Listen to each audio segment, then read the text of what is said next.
All right, what's up, YouTube? I'm gonna be posting more here, and just I think this is gonna save onto my profile. So have at it whenever you get a chance. What this video is gonna be about is how to actually make 25K a month in remote sales in 2025. Going to talk about the pros and cons about the industry. I guess like the good, the bad, the ugly, as like I like to call it. How to set yourself up for success.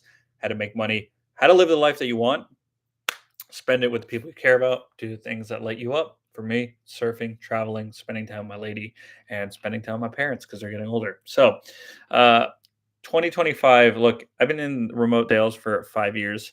Um, when I started, the industry was relatively new. Um, Everyone, maybe you remember, was becoming a business coach, and so there was a lot of like coaching businesses that just had so much abundance of leads. The sales trainers were new. All this stuff was relatively new. The funnel building, like Richard Brunson, whatever, uh, ClickFunnels, all these companies were new, and so it was relatively easy to get a sales job. I mean, I got into it. I got into it as a setter. I set for 5 months, got into closing, and we were making really good money. And you didn't need to be that good, to be honest, because there were so many leads. Like marketing was fresh. People hadn't gotten burnt on sales calls or by coaches yet. People hadn't gotten scammed yet by these online courses. And then 2020, everyone got into the game. 2021, right? We were doing really well, but all of a sudden, there was this huge wave of coaches becoming coaches, everyone becoming some content creator, and a lot of programs like just didn't deliver. And so what happens is there's a lot of skepticism, a lot more competition, way more saturation. The market gets harder to market in, right? All of a sudden if you were running like leads from your Facebook groups, now you're paying for more money in ads, and now all of a sudden it was easy, and it was, you could hire a salesperson and you were just filling their calendar with organic calls. But now that you're paying two, three, four, $600 per lead, right? $800 per lead. Now all of a sudden companies got a lot more strict with sales performance, right? And so they're looking for top performers. And now what happens is the top performers over the last few years became sales coaches, right? And and there's a good market for that. I do a lot of sales coaching. I have a lot of people that reach out that have seen my calls or seen, something from social media like, "Hey, dude, you got to 25K months. I would love to learn from you." And that was like earlier this year. It wasn't 5 years ago, right? It was over the last through 2.5, 3 years. That's what I was hitting. So it's hitting on a relatively small offer, or a more green offer. And I'm not going to talk about it in this video, but in this video, I'm going to talk about, if you're new or if you're in the space, if you're in your first year or your second year, or you're coming into it completely new, uh, what to know, right? So you have more competition than ever from the supply of the labor from salespeople, right? Because it's like the new trend is to get into remote high ticket closing because it's painted like some really easy sales job where all you need to do is show up and take 2 or 3 calls a day. And if you close two of them, you're gonna make 500 bucks each. That's 1,000 bucks. That's 5 grand a week, right? That's $20,000 a month working 3 hours a day. That's like 99% not true. Um, you could eventually get good enough that you're selling a $30,000 program, which you only need to take a couple calls a day if you're good, and if the influencer trusts you enough to do that.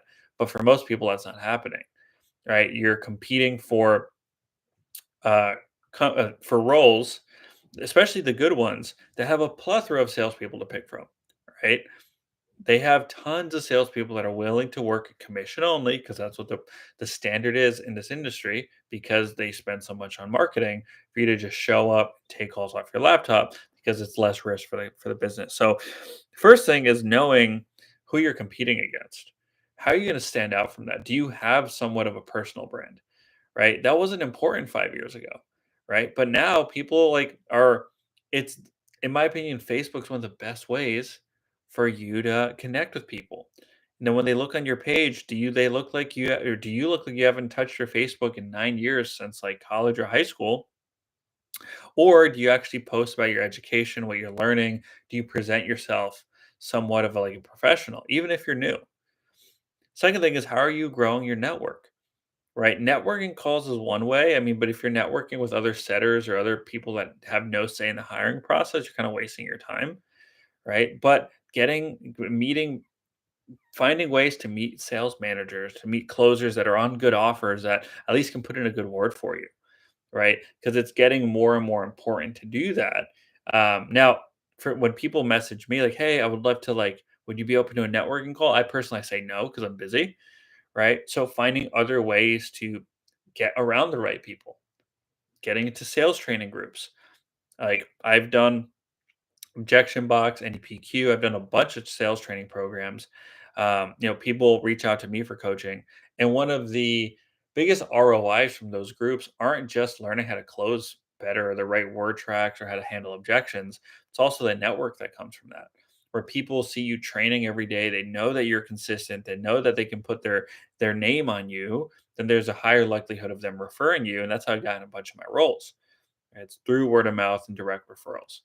Now, another way is like there's more and more job boards coming out that are more um, they're vetting people because like people are actually investing into a software or databases here in the space. That didn't exist 5 years ago.